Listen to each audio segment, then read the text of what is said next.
Hello मेरे दोस्तों, नमस्कार। आपका मेरे चैनल में स्वागत है। आज मैं आपके समक्ष एक नया स्टॉक रखने जा रहा हूं। आज मैं आपकी एक नई कंपनी से आपकी दोस्ती कराने जा रहा हूं। यह कंपनी इस फील्ड में पिछले 30 सालों से है।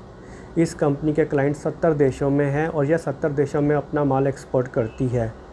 5000 से ज़्यादा इसके SKUs हैं। कहने का मतलब है 5000 से ज़्यादा इसके पास इसके डिज़ाइंस हैं। इस कंपनी की स्थापना सन 2000 में हुई थी। कंपनी एक लीडिंग फ्लोरिंग मैन्युफैक्चरर और सिंथेटिक लेदर प्रोड्यूसर है। इसके द्वारा बनाई गई फ्लोरिंग का यूज़ हेल्थ केयर, हॉस्पिटल्स में, एजुकेशन कॉलेज में, स्पोर्ट्स कॉम्प्लेक्स में, ऑफिसेज में होता है। अब इसके मेन बिज़नेस की बात करते हैं तो आपने रेलवे के कोचेज़ देखे होंगे। कोचेज़ में जो फ्लोरिंग होती है, फर्श जो होता है, वह यह कंपनी ही बनाती है। इसके अलावा बसेस में जो फ्लोरिंग देखी होगी, उसका निर्माण भी इस कंपनी के द्वारा ही किया जाता है, जैसा आपको फ़ोटो में दिखाया गया है ऊपर। मेरा एक छोटा सा निवेदन है, शेयर मार्केट के अंदर आपको अपने ऊपर पूरा विश्वास होना चाहिए कि आप जो डिसीज़न ले रहे हैं वह सही है या नहीं। आपने देखा होगा, मेक इन इंडिया के तहत रेलवे का आधुनिकीकरण किया जा रहा है और उसके आधुनिकीकरण पर विशेष ध्यान दिया जा रहा है। जैसे कि 400 वंदे भारत नई चलाने की बात चल रही है और बसेस में भी आपने देखा जाए तो इलेक्ट्रॉनिक बसों पर विशेष ध्यान दिया जा रहा है पोल्यूशन कंट्रोल करने के लिए। अगर नई वंदे भारत ट्रेन आती हैं और नई बसेस आती हैं तो इसका फ़ायदा इस कंपनी को डायरेक्ट होगा, क्योंकि इस नई कंपनी में जो फ्लोर लगेंगे वह इस कंपनी के द्वारा ही निर्मित किए जाएंगे। मुझे अभी भी लगता है कि स्टॉक में बहुत पोटेंशियल है। यह सिर्फ मेरा व्यक्तिगत निर्णय है। सोने पे सुहागा वाली बात तो यह है कि यह कंपनी सिंथेटिक लेदर का भी निर्माण करती है, जिसका इस्तेमाल बेल्ट, बैग, फुटवेयर्स बनाने में होता है। ऊपर आप फ़ोटो में देख सकते हैं।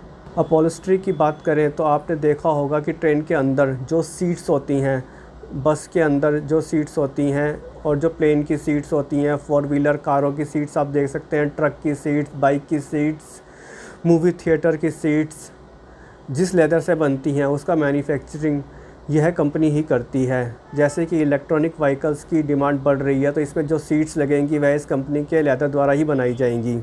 इस कंपनी का मार्केट कैप 8000 करोड़ का है और इसका करंट प्राइस अभी 310 रुपये के आसपास चल रहा है जब मैं यह वीडियो बना रहा हूँ। यह स्टॉक थोड़ा महंगा है, लेकिन मैंने अपने पोर्टफोलियो में इसे शामिल कर लिया है। आप इस कंपनी के बारे में सोच सकते हैं। कोई भी इन्वेस्टमेंट करने से पहले आप अपने फाइनेंशियल एडवाइज़र से संपर्क करें, और मैं कोई सेबी रजिस्टर्ड एडवाइज़र नहीं हूँ। इस कंपनी की फेस वैल्यू 1 रुपये की है। यह कंपनी ऑलरेडी पास्ट में अपना स्प्लिट दे चुकी है। पहले इसकी वैल्यू 10 की थी, जो अब घट के 1 की हो चुकी है। अब हम इस कंपनी के आंकड़ों पर नज़र डालते हैं। इस कंपनी की सेल्स के बारे में अब हम बात करते हैं। इस कंपनी की सेल्स जो 2018 में 1247 की थी, 2019 में 775 की हो गई, 2020 में 533 की, 2021 में 756 की। यह कोरोना का पीरियड था। उसके बाद हम देखते हैं 2022 में 1103 की और 2023 में 974 की, थोड़ी सी कम हुई है। और हम इसके प्रॉफिट पर भी एक नज़र डालते हैं। 2018 में इसका प्रॉफिट जो था 9 करोड़ का था, 2019 में बढ़कर 29 हो गया, 2020 में 24 हो गया, 2021 में फिर 24, 2022 में 0 और 2023 में 24। देखा जाए तो इसका प्रॉफिट कि एक ही ट्रैक पे चल रहा है, ना आगे बढ़ रहा है ना ऊपर नीचे नहीं हो रहा। लेकिन भविष्य में इसके प्रॉफिट के बढ़ने की संभावना बहुत ज़्यादा है।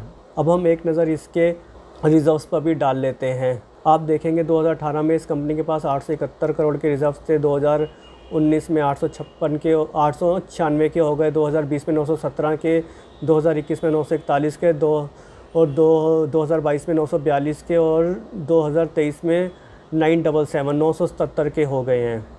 और इसकी बोरिंग देखते हैं तो इसके ऊपर 257 करोड़ की बोरिंग भी है, लेकिन देखा जाए तो बोरिंग 257 की है और इसके बाद में रिज़र्व 977 के हैं। तो इससे भी देखा जा सकता है कि कंपनी का एक स्ट्रॉन्ग पोजीशन है। अगर यह स्टॉक गिरता है तो आप इस स्टॉक के परचेज़ के बारे में सोच सकते हैं, और अगर आपको समझ आता है तो आप इसमें करंट प्राइस पर भी इन्वेस्टमेंट कर सकते हैं।